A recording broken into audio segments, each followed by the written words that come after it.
right. Hey, Adam. Hey, how you doing, Greg? Good. How's it going? I'm doing Greg, thanks. There you go. I'm doing Greg, thanks. Doing Greg, thanks. Does my wife know? This podcast will be very informative. So yeah, it's good to have you with us, Adam, to continue with the candy bracket. But before we jump into that, I thought, Greg and I were talking about some of the stuff that scared us as kids. Yeah, with it being Halloween. So I'll jump in. Yeah. I was just straight up scared of scary movies. Like when I was little, like I remember being on the bus in elementary school and kids talking about some of the like classic scary movies that they had seen. And I don't know if it was that I was too young to really understand that they were movies. Like whenever it was dark and there was a lot of trees and it'd be raining, I'd like know enough about the movies that I'd be like, oh, maybe this is like based on real things and like I should I should be afraid right now. Yeah. And I would 100% like psych myself out and be afraid of like, for sure, those classic things. I really enjoyed hearing about scary movies. I never saw them, but like I really liked unsolved mysteries. Like, my dad would be, I'd watch unsolved mysteries with my dad, and that would freak me out every now and then. And I really loved Are You Afraid of the Dark on Nickelodeon. Okay. And that was on Saturday nights at like 9 p.m. and I was not allowed to watch it, but if I happened to sleep over my best friend's house on a Saturday night, we would watch it. Yeah. Nice. And I feel like that rarely happened, maybe twice a year. And when it happened, it seemed to always be the same freaking episode. And I was so crushed. But no, I had thinking about things that I was scared of. There were definitely, I was pretty sensitive to movies. Just like channel surfing, if I saw like a clip of something that was scary, it would just like stick in my brain. Yeah. Yeah. And I know I've said this before on the podcast, but I was afraid of watching Fantasy Island. I don't know if that was a show that was on when you were a kid. It was always some weird situation that the people at the, that had gone to the resort were like dealing with. It was sort of Scooby-Doo-ish. I felt like it, that there was some mystery. And something about the characters, Ricardo Montalban and his whole vibe, like it just freaks me out. So when I was a kid, and I still am, I am so scared of spiders. I have really, really a bad arachnophobia, and living out where we do, it's not easy thing that I really have to manage. I really have to deal with it. But when I was a little kid, Indiana Jones, when he walked in the very beginning, he goes through the spider webs and they're all on him. Yeah. And it always felt like all those 80s movies had at least one tarantula. Like I was like, what the heck? Yeah. And I was even scared of it just on screen. I would just get the heebie-jeebies. It would freak me out. They're hairy. They're huge. So it was spiders. Yeah, spiders really, really got me. When you said Indiana Jones, I involuntarily thought of the cobra rearing up moment. Oh, sure. Yeah. That has sat with me my entire life. To this day, I will still occasionally have this recurring dream where I'm walking on grass and suddenly I look down and there was a big garden hose winding through the grass, and suddenly the garden hose is just snakes. Yeah. Just so many snakes that my feet could not possibly get through. And I probably have that dream every other year. Wow. Stuck with you. For over 20 years. Yeah. Wow. Yeah. But wild. It was mostly because of Indiana Jones. Yeah. Well, it's funny. This was when we lived in our old house. Every night, we'd let our dog out. And I remember there'd be garter snakes pretty often, just, And this one night our dog walked out and I don't know if she stepped on the snake or just happened to see it out of the corner of her eye. But I never saw her jump just straight up in the air. It had to be 3 or 4 feet. She just sprung up. If I could hover here, I would, because she was so freaked out by the snake. Aww. And dog. Yeah, I know that garter snakes aren't venomous or anything like that, but I'm still when I see them in our yard and stuff, I'm like, I just don't like that there's snakes around. Did you guys read the Scary Stories to Tell in the Dark books when you were kids? I wasn't sure when I mean, for me, they were big. They were huge. Yeah. They were awesome. The illustrations alone. The illustrations. Yeah. That book without the illustrations would not be half as scary. No. They've reissued those with new illustrations that are Oh, really? crap. Yeah. Oh. They're not nearly as good. They were horrifying. Yeah, they were. And they were like abstract enough that you know, like it felt dreamlike. No, I still remember the book the story about the Mexican Chihuahua that was really a sewer rat, and there was one about about a scarecrow that ended up killing somebody and laying out their skin to dry in the sunlight. Ooh. And then the hitchhiker. I could go, but I have the books. still have them? I have them somewhere. Freak me Yeah, out. yeah. They made a movie. Mm-hmm. I didn't see it though. I did not see it. Yeah, no. If I like a book, I won't watch the movie. Okay. So, although I did finally see The Shining with Tim 2 years ago. The Shining is one of my favorite books, It's great. and it's so good. But I did really enjoy the movie, even though it's so different. No, I think because it was so different, though, and it had been probably 2 years since I'd reread The Shining, and so when a moment happens where something happens to a person that doesn't happen in the book, I was like, oh my God, what the heck? they're supposed to save them. Yeah. And they just died. Wait, I don't know what's about to happen. And I was so excited. I did never understand that point in the movie. I'm like, why did he bother? It was like pointless. Yeah. And it was so much effort to get there. And then it was like immediately you're like, I'm like trying to not spoil the movie. Yeah, I know. The Shining for It's our a listeners, 50-year-old but at the movie same at time, this like, why am I? Yeah. and I'm playing along Hollering. with Hollering. Yeah. Yeah. Yeah. Scatman Crothers. Yeah. Yeah. No, but and what's funny is that you had never seen the movie and had read it. I was the other way around, that I'd seen the movie so many times and just in that same time period read the book. And I was just saying to my wife recently, I was like, it's so interesting that the main character of the book is so evident that it's the hotel. That is a character, you know, and that is what's kind of driving so much of it. And in the movie, I never really I just thought it was all about Jack Nicholson. Yeah. It was all about his like embodying all of the past, you know, caretakers and everything.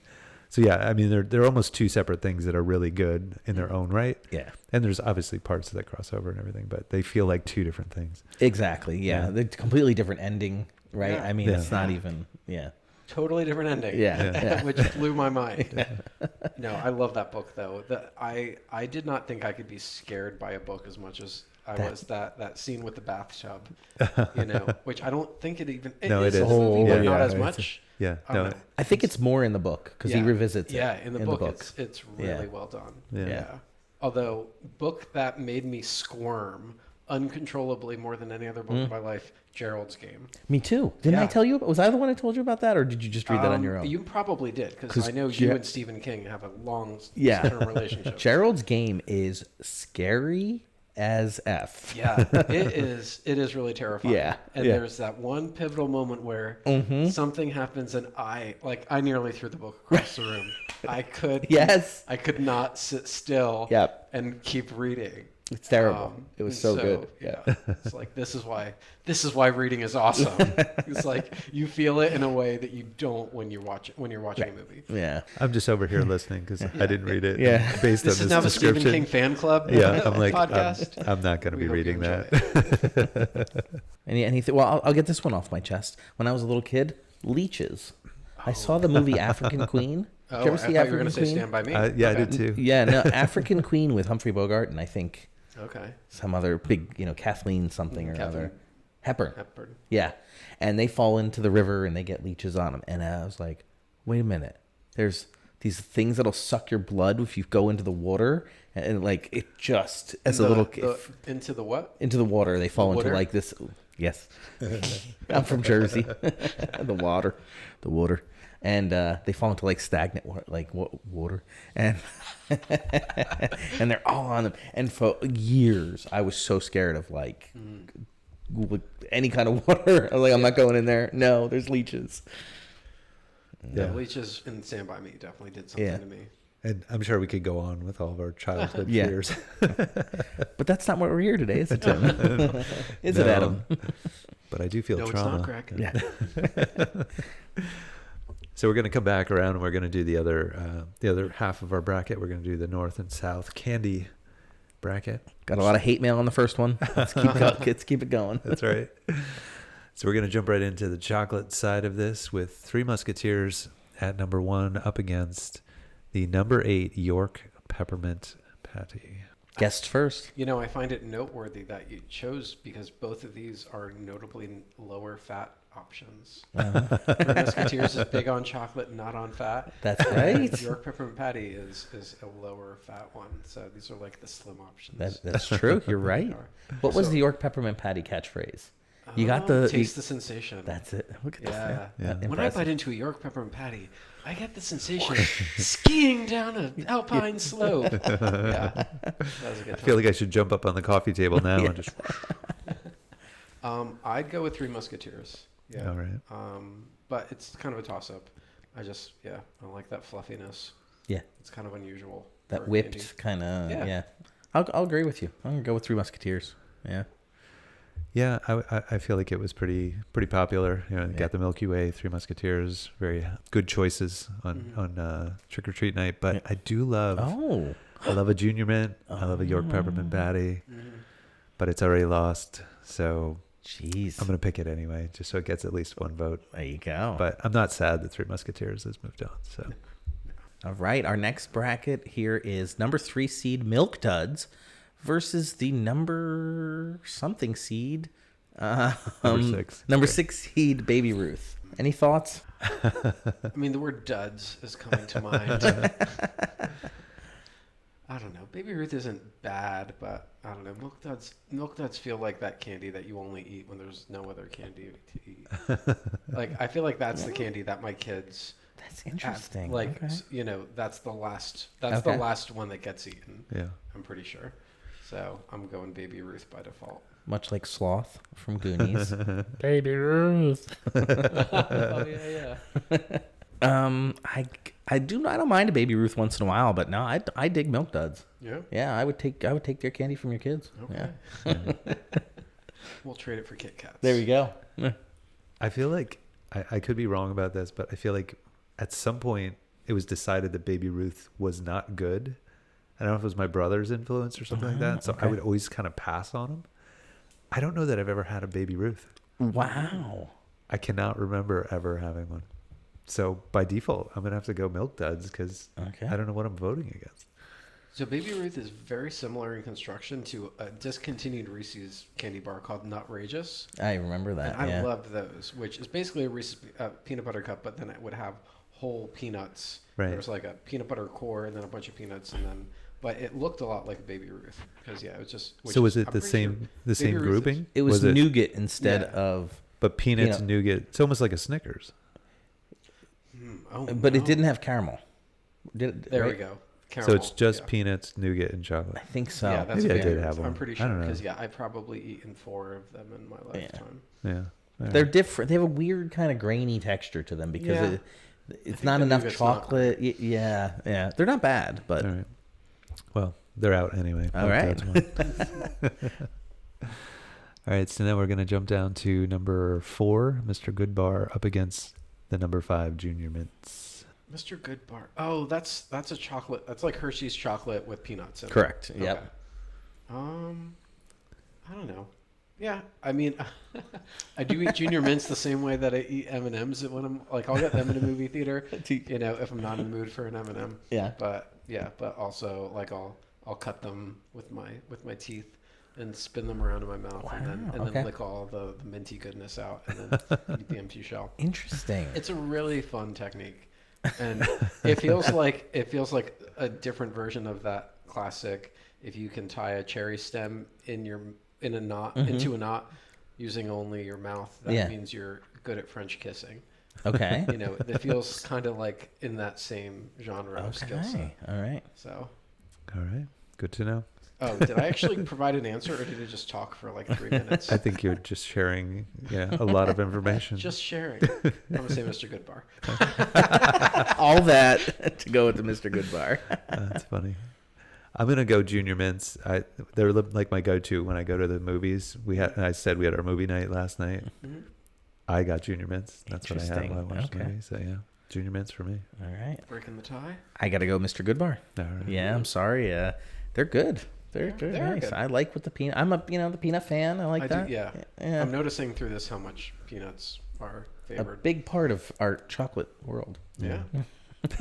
All right, our last bracket here is the Peanut Chew at number 2 versus the Mounds at number 7.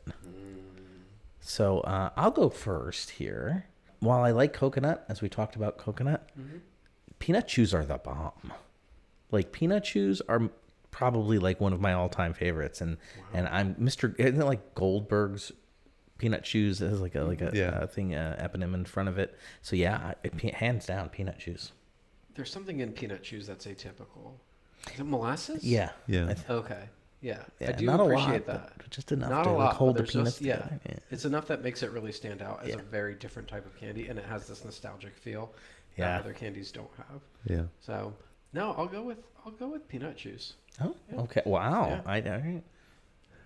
I'm just gonna go ahead and say same. Yeah. And it'll be my really quick addition to all this knowledge of peanut chews. I had a girlfriend in college who had like allergies to like a lot of stuff. Peanut chews were like one of the few candies that she could eat.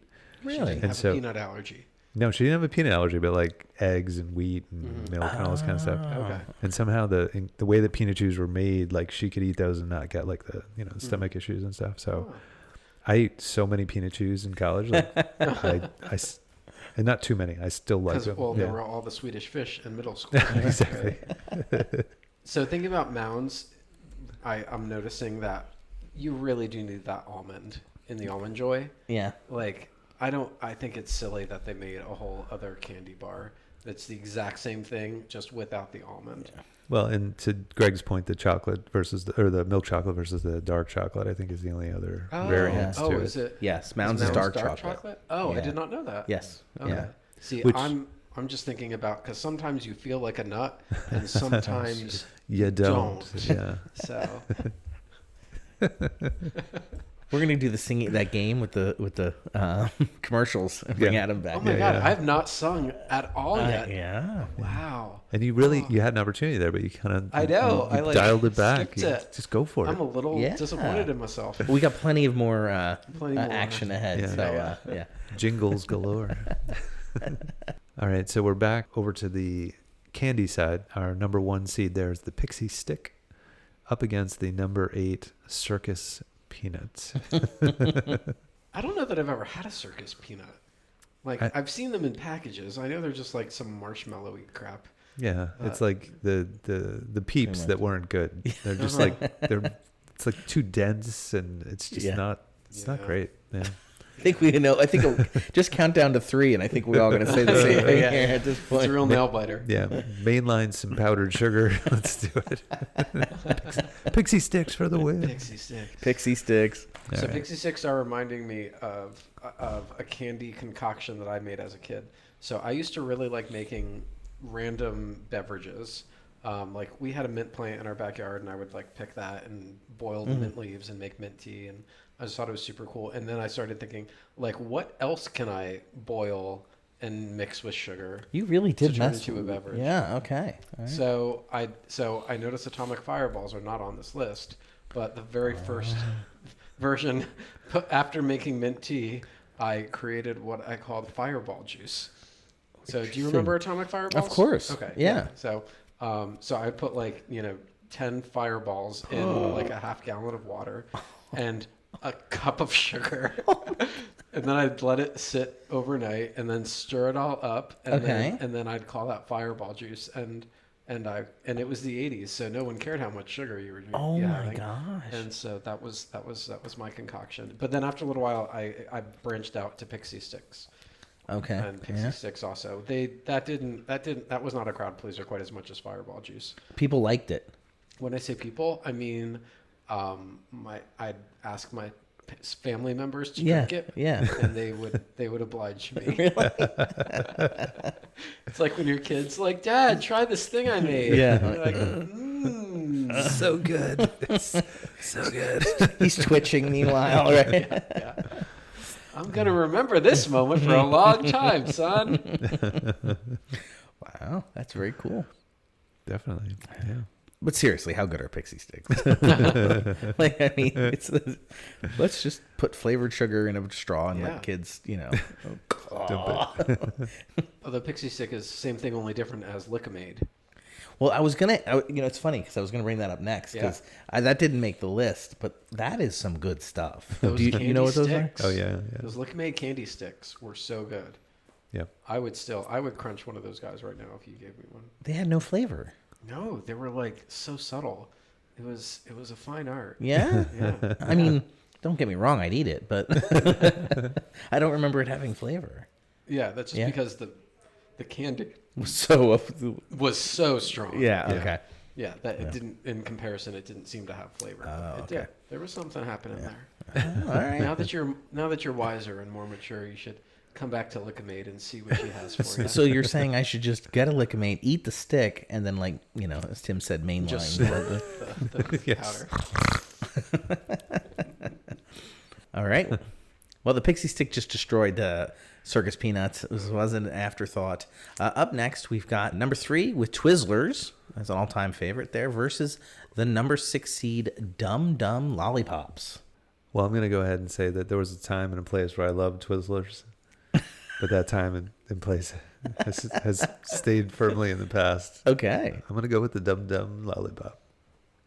Well, I do like Dum Dum Lollipops. They're great. Have a couple in the car. You get stuck in traffic. Something to, help the time go by. Is that your traffic snack? It really is. Because you throw them in the car and you forget about them, right? Okay, Now, after we make a decision, I want to know what your flavors are of the Dum Dums. Oh, yeah. But I got to go Twizzlers. I still eat Twizzlers today. They're the great for me in the movie theater. If I don't get popcorn, I'm munching on Twizzlers. Okay. All right. So I remember where I was the last time I had a Twizzler, and I said I never want to eat a Twizzler again for the rest of my life. This is so stupid, but I was a nurse's aide. I was in a resident's room, and he always had candy. He was like, "Yeah, have some Twizzlers," and I took a bite, and I'm like, "There is nothing I'm enjoying about this experience. I never want to eat a Twizzler again for the rest of my life." Now, not the generic red licorice. No. I mean the Twizzler. No, I'll eat non-Twizzlers. I'll eat the generic, but I just really dislike strawberry Twizzlers. The chocolate ones I'm fine with. I've never had But that. it just does nothing for me. Interesting. The flavor's not there. The texture's unexceptional. It doesn't. I mean, I'll use it as a low straw fat. in a MacGyver situation. Done that. But that's Yeah. All right. No. So Dum Dums for me. Candy flavor of choice for Dum Dums. I think mango would probably Mango. Okay. or maybe it's peach. I don't know. I think They it's have so mango. many flavors. I don't know what's up with the mystery flavor. What's happening there? I thought that was just a random.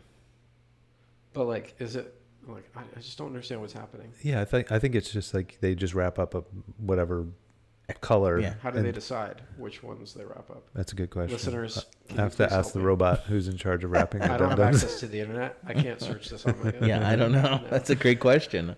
Yeah. I Yeah. just figured whatever one fell to the floor, they. I've sort of had this random theory, and I have no evidence to support it at all, that when they switch from one flavor to another, they just have like 10 that pop out that are like a mixture of 2 flavors. And maybe those are mystery flavors? Maybe. I just assumed it was another. I don't know. I thought it was just they took the cherry and they put the mystery wrapper on. And I don't know. I don't know. I have to pay attention now. Yeah. I don't know. But to your question, I always liked the cherry when I was a kid. I always liked the red ones. But then as I've gotten older, they have like the blue one. Yeah, That, like I feel like my kids, like that was the one they wanted the most because it made your mouth the most, altered after having it. But yeah, I think cherry is still probably my favorite. Yeah. Okay. I got to go cream soda. Actually, yeah, that's pretty good. Yeah. And growing up, like, I don't. Were you A Treat? Did you guys have a treat in Jersey? No, we did not. Did you have A Treat soda? Oh, yes. Yeah. Sure. The cream soda. So good. Yeah. It's good stuff. And then sarsaparilla, too. A-Treat, A-Treat is the really bomb. leans into the root beer, sarsaparilla, birch beer, clear birch beer, red birch beer. Like, they do all of these, like, I don't know if the rest of the country even knows that those flavors exist. Yeah, I know. Within the past 6 months, I have Googled the difference between sarsaparilla and root beer. Yeah. But But anyway, yeah, there's just a lot of flavors there in A Treat. Yeah. And the grandparent vibe, like the Werthers, Thank you know? Yeah. The A Treat sarsaparilla, like that was like every time I went to my grandparents, it was like, do you want some soda? Yes. Sarsaparilla? Sure. Like that was what they always had. I feel like if you said the word sarsaparilla to a bunch of Gen Zs, they would think you're like 150 years old. I don't think they'd even recognize it as a word. They'd just be like, I haven't heard them on Spotify. I don't know what that means. Are they trending? Yeah, who are they? Who's their lead singer? That's bass. But A Treat is the bomb. I will give you guys that. A Treat is fantastic. Yeah. Black cherry. Now we're talking. Big Blue. Are we on the next one now? Yeah, I guess we are. Or I think you're up. Yes, we're on Sweet Tarts at number 4 up against Good and Plenty at number 5. I'll go first. I don't mind. Sweet Tarts, without a doubt. Good and Plenty's. Come on. Really? Is there a need for those? Give me a Sweet Tart. I love them. They're the best. Yeah. So I'm just gonna clarify. The Good and Plenty is like a licorice with like a hard. Yeah. Licorice. And I believe that's a Josh Early Candies product, which is made here in Bethlehem, Pennsylvania. Represent Woot Woot. But they also make Mike and Ike's, which actually tastes good. So right. Yeah. Oh, so Just Born. I think. Yeah. Oh wait, what did I just say? You said. Did I just say Josh Early Candies? You did. Yeah. They're chocolate, aren't they? Josh Early. Chocolate. Yeah. My mistake. Just Born. Yeah. They also make Peeps, which are obviously would smash this entire bracket to smithereens, especially the chocolate covered Peeps. But. All right, so it sounds like Sweet Tarts are. I go with Sweet Tarts too. Yeah, Good and Plenty's. I'm not a licorice boy. Yeah. No. Well, I like regular. I don't like black licorice though. Like. Well, what kind of licorice? Oh, because you think Twizzlers are licorice? Well, they are. What's licorice about them? I don't know. They're red. I don't know. They're shaped like licorice. I don't know. Their shape. Their shape is literally the only thing that's licorice. The bag says they're licorice. Does it? Now you're gonna make me look. Dang it! I mean, it was 2006 the last time I ate a Twizzler. So unfortunately, I eat them all the time. They're called red. They're called strawberry licorice. Are they? Okay. Yeah. All right. Maybe they do. Yeah, I don't know. That's a good question. I don't know. But I think it might be. We might be parsing that licorice actually has like two meanings. One, it's flavor licorice, and then the actual like candy, which is a licorice. Yeah. So you can get like red rope licorice, you can get grape rope licorice, chocolate licorice. But I think you're on the. I think of licorice as flavor a of licorice. Anisine, right? Anisine or something. Anise. Yeah. Something like that. Yeah. Yeah. Yes. Now we're getting into the weeds. Or maybe fennel seeds as well. Yeah. Wow. We got into it. We're diving deep. All right. What's our last bracket there, Greg? We've got the number 2, Tootsie Rolls. That is a staple. That is an American staple, the Tootsie Roll. And it's up against the number 7 seed, a Charleston Chew. I mean, where do you even find a Charleston Chew? I see them.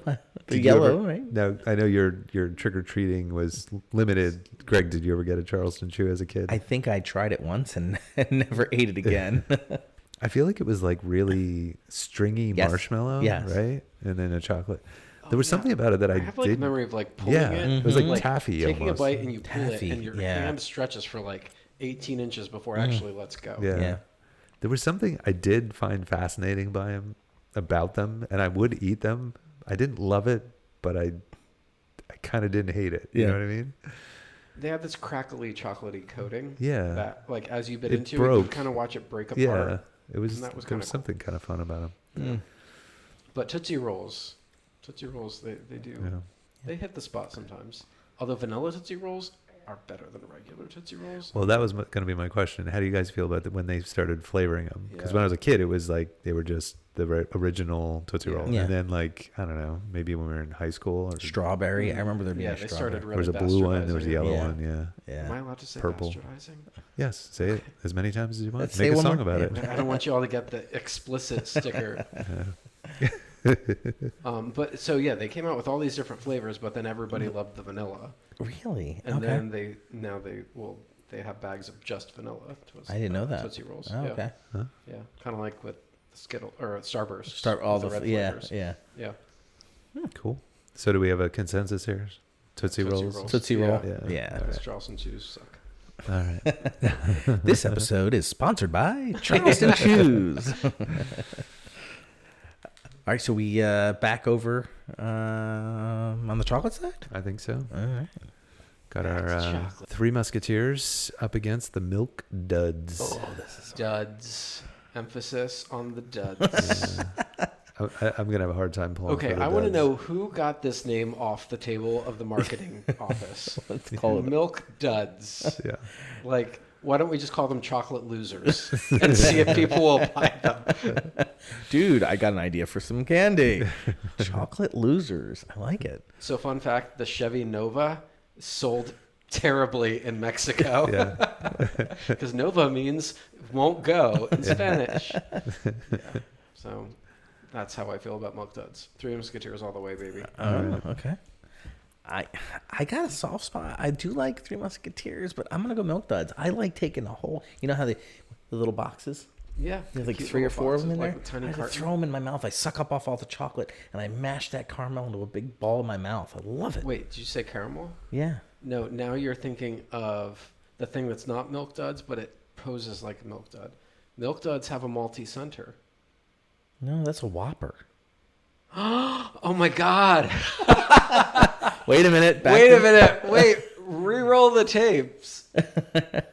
That is a Whopper. Yeah, ew, right? Oh, I'm so sorry, Milk Dud. I've been trashing you for a bit now. Yeah, the Milk Dud is fantastic. Oh no, they're not fantastic, but they are caramel. They're better. They're better than Whoppers, that's for sure, right? Definitely better than Whoppers. Yeah. See, I was questioning your judgment generally. All right. So Adam did no longer questioning my judgment. Now I feel more secure in your judgment. That's funny. I already moved Musketeers over because Milk Duds aren't winning over Musketeers. So sorry, Craig. That's true. It's all a moot point, really. Yeah. It's still not better than Three Musketeers, whether it's a Whopper or a Milk Dud. All right. So we're going up here now. The number 4 seed, Mr. Goodbar, going up against the number 2 seed, Peanut Chew. And based on the way we were talking about Peanut Chews last time, I have a feeling it's going to go a certain way. Clash of the Legumes. Who would like to go first? I'm going to go first. I didn't have a lot to say about the Good Bar because I was pulling for Junior Mint, but I do really like the Good Bar. I'm going to go with the Good Bar. Yeah. Really? I'm going to leave Peanut Chew to be decided by you guys. So. Well, I'll go, and I'm going to go Peanut Chew because I love Peanut Chews. So tiebreaker vote here. We're going to put all the pressure on you, Adam. Going with Mr. Goodbar. Wow. Yeah. That chocolatey, to it's me peanutty. Upset. Yeah. It's delicious. All right. Huge upset. Yeah. I don't know how Peanut Chew got labeled the number 2 seed. I think that sounds like some pay to place. All right, we're going over back to the candy now. Yeah. So we have our number 1 seed, the Pixie Stick, up against the number 6, Dum Dum Lollipop. If you're asking 50-year-old Greg, I'm going with the Dum Dum. But you're asking 12-year-old Greg, it's Pixie Stick all day. I do like how Pixie Sticks, I mean, they sell the ones in like the paper straws, but they also would have big ones that were like 2 feet long. Do you remember those? Of course. And then if you were dumb enough to like get your saliva in the top of the Pixie Stick, then it would block it up. Yes. Yeah. And then like if you had a smarter older sibling that would guide you in the ways of sugar consumption, they would tell you to not do that. Yeah. Like it's not coming out. But that being said, Dum Dums definitely are better than Pixie Sticks. Wow. Okay. For sure. I'm going Pixie Stick. Really? Yeah. I'm Dum sorry. Dums have so many flavors. They're universally loved. They are, but there's something about just a lot of sugar all at once and then blacking out. It just speaks your language. So Pixie Sticks moves along and handles the number 6 seed, Dum Dum. Sorry, Dum Dums. All right, now our last thing here is the number 4 Sweet Tarts taking on the number 2 Tootsie Rolls. I think we're going to have some trouble with this one. I'm out on Tootsie Roll. I'm going Sweet Tarts. You going Sweet Tarts? Yeah. What is it about Sweet Tarts that appeals to you? I think it was more of the volume. Like when I got my candy, I'd have so many Tootsie Rolls that I'd like overdo it, you know? Yeah. But the Sweet Tarts, you wouldn't get as many. And you'd be like, you'd take one, you do that like, it's a little too sour and sweet at the same time. I don't know. There's When I just a think lot of of a sweet tart, nostalgia there. I can only picture the package where they came Yeah. in like 2, Yeah. maybe Mhm, 3. mhm. I don't know. Yeah. I Yeah. don't. I know I have handled an actual package of sweet tarts, They're but in my long roll. memory, oh, they came in a tube. Yeah. Okay, like mints or whatever. Well, they weren't in a roll. Like they were just like on their side and stacked up, and paper Okay, was wrapped yeah, around. like yeah. Lifesavers or whatever. Yeah. Yeah. Okay. All right, cool. Yeah. Ooh, fun fact. I was at the thrift store on Saturday. The entire thrift store was 50% off. Ooh. I spent $40. I came out like a king. Okay, I got my Halloween costume. I got my daughter's Halloween costume. She got 3 pair of pants. We got earrings. And wait, where was I going with this? I don't know. you got a great deal. What were we talking about? $40. No, but we were talking about candy though. Yeah, yeah. Oh, okay. But I also bought a little bag. I bought this cool old lady bag. And when I was okay. looking at it to find out if it was like intact, just like inspecting it in the store, I found an individually wrapped Lifesavers mint, like in the like under and tucked in the bottom. And I'm like, this is authentic old lady stuff. This is the bag that I need in my life. That's funny. So, and I ate that mint this afternoon. Nice. Oh wow. I needed to take on the spirit of the former owner. That's right. So. That's funny. All right, what are we talking about? Sweet tarts versus Tootsie Rolls? Yeah. Yeah. Sorry. Yeah, I mean, sweet tarts they're pretty baller. Yeah. Yeah, I would agree with that. Okay. So is that your choice? That is my choice. Okay. I gotta go sweet tarts. All Yeah. right. I do like the Tootsie Rolls, but they're almost too generic. Yeah. Yeah, yeah. Sweet tarts. If it was not vanilla gonna- Tootsie Rolls, I would answer. I would go with those. okay. But, All right. So we're down to the final 4 in this bracket Yeah. so this is the final 4. of the Of this the- bracket, no, This no, is no, the it's not north final north 4 yet. south, and these will go up Sorry, against I our don't know east how to west. March Madness. So. It's okay. Just march with a little bit of madness. Pixie stick will get you there. Yeah. All right. So we're gonna have our 3 Musketeers up against Mr. Goodbar. You want to go first, Mr. Guest? I'm gonna go with 3 Musketeers. Yeah. Yeah. Yeah. Again, that fluffiness, that whipped nougat, that carries you far. It really does. It's pretty good, The historical reference. right? Yeah. know. D'Artagnan. Yeah. Yeah. Yeah. But can Did you you name see- any of the other ones? Porthos. Ooh, that's good. Athos. Athos. I think you're right. Did you see the Damn. Disney movie of 3 Of Musketeers? course I did. Oh, so good. From years ago. Yeah. Yeah, Yeah. yeah. Yeah. Uh-huh. But such a good movie. But also, I'm not convinced I want to let my kids see it because I don't know the way. I feel like all the women in that movie are. It just feels like it's just like I don't know. It feels like a movie that was created by people that hate women. they're villains or they're just like super weak. I don't know. The feminist in me feels like it's not a great one. I didn't pay that much attention to it. I'll have to go No. back and check it out. Yeah. Okay, so there's this line in the 3 Musketeers. Hold on. Okay, so Rebecca De Mornay, she's this Black Widow character. Yeah.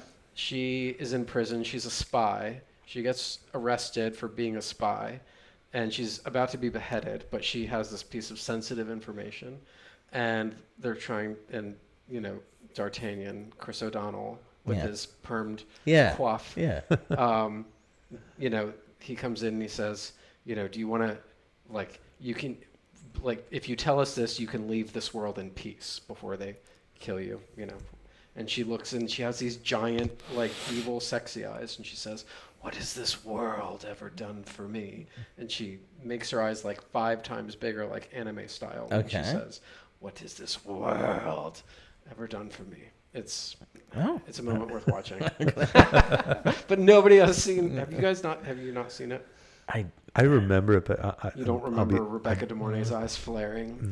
No. After seeing The Hand That Rocks the Cradle, forever, she has been right. that's who she is to me. Yeah. Speaking of creepy movies. Yeah. Yeah. Which one was that? The Hand That Rocks the Cradle. Yeah. It's where she comes in to be like a nanny, And then she takes over. and then she kind of takes over the. She seduces the husband. I thought that was single white female. alienates, their landscaper. That's What? where she's the roommate of Jennifer.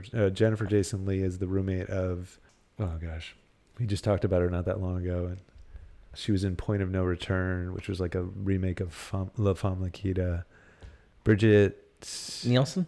Fonda. Bridget Fonda is in Bridget that. Fonda. Bridget Fonda and Jennifer Jason Leigh. That's single white female. Oh, okay. Yeah. So we were talking about scary things at the top of the hour. And there's this. Did you guys ever see the movie When a Stranger Calls? Maybe. Like the movie has infused itself into culture enough that there's that phrase that people use: "The call is coming from inside the house." Yeah, Right. That's yeah, where yeah. that classic story Okay. is based on. And when I was a kid, my best friend would tell me, I'd never seen it, but he was allowed to watch all the scary movies and I was not. And he told me about When a Stranger Calls and the idea of like being a babysitter downstairs and getting a call from the murderer that was killing the children upstairs and them calling you downstairs and warning you. That scared the heebie-jeebies out of me. It's creepy. It's creepy. Yeah. It is creepy. Sorry, super tangent. Okay. So Three Musketeers versus Mr. Goodbar. I would say Rebecca De Mornay's eyes make it Three Musketeers. Three Musketeers. I got to go through Musketeers too. Yeah, same here. Sweet. Yeah.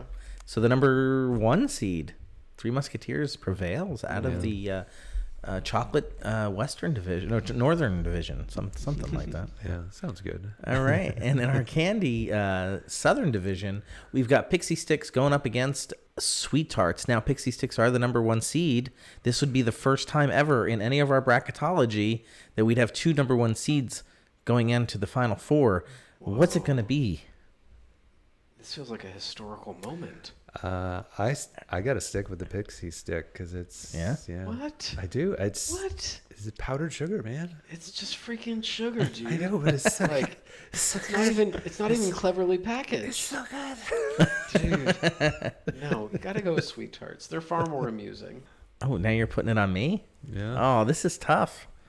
I have to say it.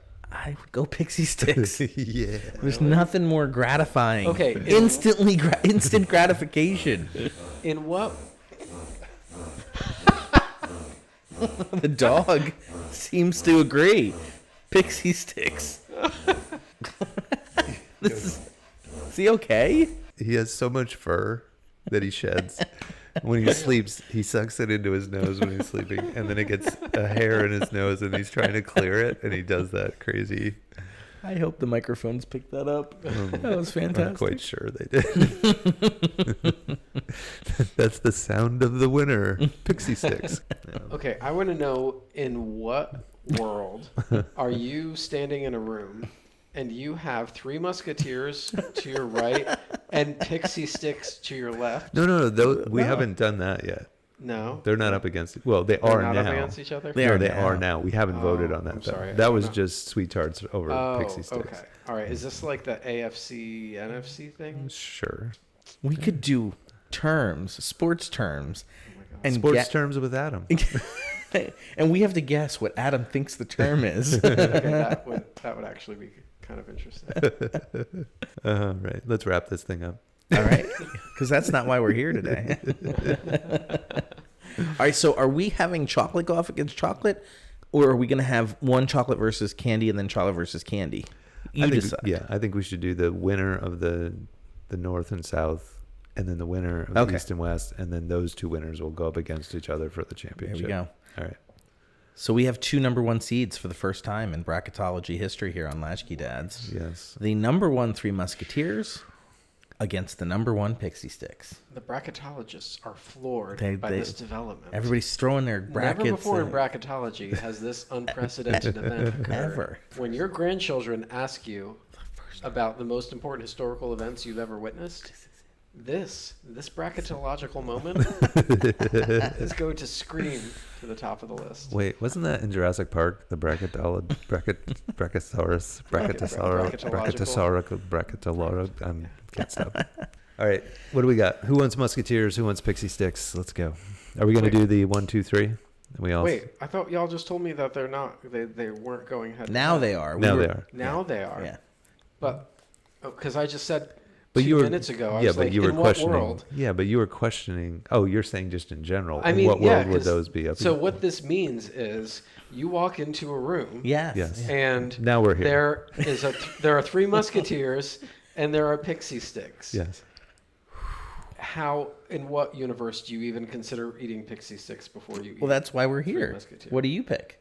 Three Musketeers all the way. Okay. Well, I'm glad that was easy for you. Pixie Sticks is a drug addict's candy. Hey man, watch it. See, you want to snort your life away, that's your business. If I'm a little kid, I got Three Musketeers way more often than I got Pixie Sticks. Pixie Sticks were a treat because my parents weren't letting me consume pure sugar that often. You know, when I got them on Halloween, that was the gold mine was a freaking Pixie Stick. So I gotta go Pixie Sticks. Wow. I know it's weird, but we get Three Musketeers all the time. So I would go with the Pixie Stick. Wow, you make a valid argument there, Greg, and it's really no pressure, Tim. Yeah, I know. Yeah, just the future of bracketology. I know. That's why I'm going Three Musketeers. Oh yeah! All right, so we got our winner of the North and D'Artagnan's South. very happy about this development. All right, we're gonna bounce back to the East and West where we left off last episode. I see what's happening here. We've got the number 1 Reese's Peanut Butter Cups up against the number 5 seed Swedish Fish. This seems like it's not going to be much of a battle, but I'm going to go, just to keep it interesting, the sugar that kept me going during my entire soccer career in high school, Swedish Fish. I don't know. I mean, you're not in middle school anymore, baby. It's time to grow up. It's okay. Also, my daughter has a peanut allergy. They can do things those fish could never do for you. Definitely peanut butter cups. Yeah, 100%. It's got to be peanut butter. I like Swedish Fish, but that's a novelty item, right? Yeah. It does make for a more interesting championship battle between a Reese's Peanut Butter Cup and a Three Musketeers. Does it? Not really. So the winner, Reese's Peanut Butter Cup. We need to vote and make it official, though, I think, for sure. Is what we're saying. Peanut butter cups. All right. Yeah, peanut butter cup all day. Yeah. Okay, sorry, Nora. Peanut butter cups. So special celebration conversation then. Okay, there are a few iterations of peanut butter cups. There's regular ones, there's the dark chocolate ones, there's the white chocolate ones, there's big ones. Yeah. There's like a hockey puck sized peanut butter cup out there. Yeah. And also Trader Joe's makes peanut butter cups that are actually better, but don't tell anybody I said that. Reese's Peanut Butter Cups is a sponsor of this episode. Because the peanut butter is smoother. Right. Oh, you like the creamy. I do like. See, no, I like the texture. You like the graininess? I like, okay. I like chunky peanut butter too. Yeah. Oh, I like chunky peanut butter. Yeah, I do. But there is definitely a strong nostalgia attached to that. Whatever the consistency is of the Reese's product, it's a very specific consistency. It's kind of all their own. It's a bit sandy. Is it very similar to Play-Doh consistency? Like the way it crumbles just a little bit? Yeah. It's a little, it's a little dry. I don't know. I feel like the Matrix, if we're all in the Matrix, like the code for Play-Doh and the code for Reese's peanut butter is the same it's code. The same, yeah. All right, but the best peanut butter cup is, we didn't mention this. We talked about the Christmas tree. Christmas tree is good. We talked about, the Halloween pumpkin is good. Pumpkin. But the best one is the Easter egg. Yeah, the Easter egg. Because that is like 90% peanut butter. There's no like cutouts taken away and extra. That's true. The peanut butter Easter egg is the best. Yeah. Okay, how do we feel about frozen peanut butter cups? I think you got a thing with freezing. I have chocolate. such a thing for frozen candy. I really do. I feel like I had a friend who definitely, that was what they would do. They would freeze it all the time, and it was fine, but it didn't translate that I'd do it myself. Mm-hmm. But I will say they make it's like the summer treats that is ice cream in lieu of, like the nougat and a Snickers, or it's caramel and ice cream and the chocolate for the Milky Way. Snickers ice cream bar? Oh. Is that what you're talking about? Yeah, the ice cream bars. Yeah. Those are Snickers ice cream fantastic. bars are pretty good. Snickers ice cream bars are, I had one within the past year. They're still pretty good. Amazing. Yeah, those are really good. What about, so you're a Peep fan. I am. I am not a Peep fan. No? I'll eat them, but I'm not like, unless somebody has bought them for me, I'm not going out and getting them myself. Mm-hmm. But if there's some in the house, sure, I'm good. What about a Cadbury cream egg? Ooh, oh yeah. I think they are better. Nothing beats a Cadbury cream egg. Cadbury cream eggs are amazing. They really are. And there's like so much sugar in them. And so as I'm much. eating them, I'm like, this is like a pixie stick, basically. I feel like a drug addict. And I didn't like them as a kid. They grossed me out. Like the inside, the egg, like the yellow and the white. I was like, oh, it's so gross. But man, are they freaking good. Yeah. No, Yeah, we never had them as kids. It was only like in maybe college or something. I was going going through a store. And I was like, wait a second. I never had one of those. Maybe I should. It's just like this goo, and you're like, oh my god, it's so good. So good. I should get like 12 of these. Not ever sleep again. The Cadbury cream egg was unseated for me a few years ago by just those Cadbury mini eggs. Yes. Those are incredible. They whatever. It's such a high quality chocolate. It really is what it is. Cadbury is they're just baller. Yeah. Somewhere along the lines of my life, I created this analogy in my head where, you know how you have this friend that when you spend time with them, you really, really enjoy seeing them. And when you're not around them, though, you kind of forget they're there. Like, you kind of forget they exist. And it's not like you dislike them. Yeah. You just forget they're there. And then you see them and you're like, oh my God, I missed you so much. You're so wonderful and I love you. Yeah. So I noticed that I did this with a few people in my life. And I realized that's exactly how I felt about seasonal candy. So I started selling, made that a phrase, I miss her like seasonal candy. That's a good. I don't think about this friend of mine when I don't see her for a year or whatever, but then when we get together, whenever, oh my gosh, you're so wonderful. Yeah. I love Hello, you, Candy. Cadbury mini It's egg. been a while. Candy corn. That's right. Haven't seen you in a while. Candy canes. That's funny. I'm really happy that Cadbury has not tried to do what so many other, so many companies that have seasonal candy have tried to diversify it to make it appropriate for multiple seasons. Like Peeps, I'm looking at you, Peeps. Yeah. There's Christmas Peeps and there's Halloween Peeps. Yeah. And it's no, you belong in Easter. Stay in your lane. But Cadbury cream eggs, they're only Easter. I think they're British. They're just we don't need Cadbury to. is, yeah. We don't need to vulgarize ourselves, and we don't need a Christmas tree, like a Cadbury Christmas tree, Yeah. like a Cadbury firecracker or something. All right, so hear me out. Cadbury pumpkin. So I agree with you, but also I'm gonna go ahead and disagree. It's good. So we're going to take a bit of pumpkin spice latte, put it inside pumpkin chocolates. It's going to be fantastic. Things only the Americans would eat. They're going to get quite fat on these, but it's all right. They still fit in their trainers. Do you guys watch the British Baking Show? Or The have kids you? did years ago. Yeah, but I haven't watched a seen little bit in of quite it. a while. Is it the worst food ever imaginable? No. It's it's confections. It's It's not horrible. It's not Oh, you wouldn't eat one of those things, dude. I mean, They're it's- so gross. Whether or not they're edible is irrelevant. Now, I admit, I love watching it. They're fantastic cooks and It's so bakers and pleasant. chefs. Yeah. It's so but pleasant. that food they make is disgusting. I don't know. I'm Treacle picturing- tart. Treacle tart. Isn't that what it's called? It's treacle tart. It's treacle tart. Come on. When I was reading Harry Potter, my mind read it treacle tart. Tart. And everything's got fig in it. I don't need to eat. Give me a cupcake. That's true. Right? Stop trying to give me fruit. Yeah. God, come on now. But they are really amazing. Yeah. It's fun to watch. I don't understand one word they're saying, but I just definitely love need how subtitles. classic things that we just say that they have their version of it. So sugar, you just if someone says give me some sugar, Uh-huh. well, that can mean different things, but there's caster sugar, Oh yeah. and just I love Yeah. the terminology of on a car, the boot, Yes. Yeah. the bonnet. I like that we're divided by a common language. Yeah, yeah. exactly. Could you please just speak English? Right, I am. No, you're not.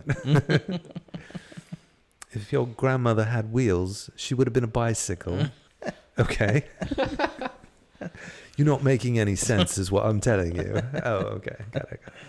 I feel like the British baking show has to be British, because if it were an American baking show, it would be we've secretly replaced all of your mixing utensils with rabbit's feet. Yeah. And you have 10 minutes less to do it every time somebody swears or something. Yeah. I really love that the British baking show. You know what you're getting every single time. Yeah. I'm not on the spectrum, but if I were, I feel like that would be The right sweet I spot need this for you. Yeah. predictability. Being that this is Halloween related, have your kids ever watched Halloween Wars by any chance? No. So it's one of these baking shows, but they have to yeah, make some crazy, scary, whatever, using Mm. pumpkins and cake and the melted sugar to look like glass. The and, you know, all fondant. like just fondant everywhere, and Rice Krispie. They'll use Rice Krispie as a building. Yes. And some of them they're truly amazing what they can pull off in 3 hours or whatever. And the other ones are like, ooh, this was a nailed it episode, and they did not nail it. It was terrible. But Jack, he just loves that show. And he even said to me like 2 days ago, he goes, Dad, guess what season it is? Aw. It's Halloween Wars. That's great. Yeah. I love that. We watched Nailed It a few times. And Yeah. That cracks me up. Yeah. Nailed It cracks me up. Yeah. You can't overdo it because it's the same formula over and over again. But sometimes you're just like, wow, Yeah. that's so bad. It feels borderline unethical though, because like you're taking these regular schmoes. And They give them no direction. We want you to make this incredibly complex pastry chef masterpiece in 90 minutes. Yeah. Like, it feels like we're like throwing a goldfish in the ocean. We're like, all right, swim luck. to England. Yeah. Good luck. Let me see your resume. So you can make mac and cheese out of a box. Perfect. Perfect. You're on the show. Yeah. And there's a Jean or Jacques. I think Jacques. And Yeah. he, all you have to do, and in like 30 seconds, he like, no, you can do it. And you're like, no. I feel like he's not really French. He's an actor. No self-respecting French chef would show up be on on that Nailed It. There was one His name episode is where Kevin. He's There's from one the episode- Bronx. Yeah. a guy, like, I don't know what the thing was that they were supposed to make, but he basically just took a block of Rice Krispie pre-made like shrink wrapped Rice Krispie tree and put fondant over it. Nicole Byer was like, he did this for every, like, he never baked anything. She's like, how do you come to a baking show and not bake something? Yeah. It was so good. Yeah. Well, thank you so much for helping me understand how much I love frozen candy and how much I love peanut butter. That was the whole point of it, really. Yeah. Just to get you there. We knew you were close, but just need that little extra nudge. That's what we needed. Well, That's what it is. don't be a stranger. Yeah. Thanks so much for coming on, Adam. Well, as long as we're not talking about cars. It'll be an episode purely devoted to the Subaru Legacy circa 2000. Perfect. I can tell you all about it. Cool. All right. Thanks again. Thanks for having me. Thanks, man. So before we wrap up the episode, I guess we have to do that. D&D phrase of the week. That's right. This week's D&D phrase of the week, not word, phrase, is Motion of invisibility. That's what he said. And that's a wrap.